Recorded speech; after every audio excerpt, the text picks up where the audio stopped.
Hong Kong is taking a leading role in the development of licensing, an industry with huge growth potential in Asia.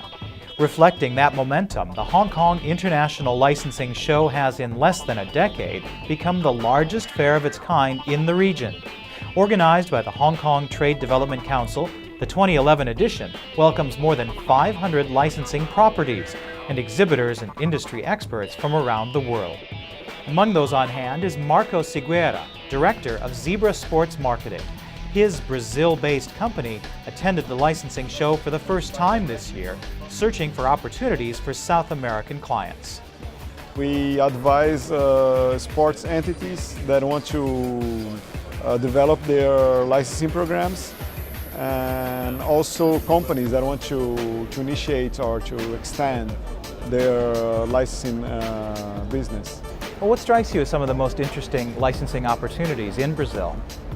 Well, I think that one point is about manufacturers for some key product categories. I think that Asia can offer a lot of opportunities for Brazilian companies. And on the other hand, I can see a need for investment. Well, how do you really define sports licensing and what's so exciting about it? Yeah, I think that the first thing is that it's about passion. So, of course, licensing is always about brand awareness, but in sports it's in a different way, because the fans' loyalty or the consumer loyalty is much higher. And one brand is complementary to other brands. Like if you support some football team, for instance, you can't reach that people with other teams' products. So you need both properties to reach the whole market, like all the properties. What advice would you have for companies that are interested in maybe getting more involved in sports licensing? Yeah, I think it's a unique opportunity because it doesn't. You could do sports and entertainment together. There are different targets and different point of views.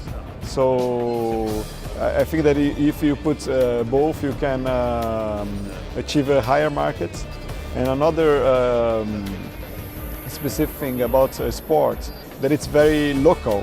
Like the fans and the consumers are tied to local brands normally. But so if you want to go into a new market, you use sports, you automatically goes into retailers and to consumers. Well, what are some of the specific opportunities coming with the 2014 World Cup and the 2016 Olympic Games? Well, there are actually huge opportunities, but companies must realize that most sales must be local, must be in Brazil, in the country which hosts these events. So for Asian companies that want to do that, they must find local partners in Brazil for distribution, even for sales, because you shouldn't do it only in Asia. To arrive first, because like the World Cup licensing program and the Olympic license program also, they arrive much before the events, like 2 years, even 4 years before. So we can't wait until the year of the event. So I think that's the best advice. Do you have any specific advice for companies that are trying to target the South American or specifically the Brazilian market? Distribution channels are not so developed in Brazil and South America as in Asia or in the States or in Europe. So it's not quite easy to find like good and expensive distributors. So that's an important point. And for sports, I try to manage some contacts with manufacturers. That's because in Brazil we need global suppliers to fulfill the Olympics and the World Cup needs.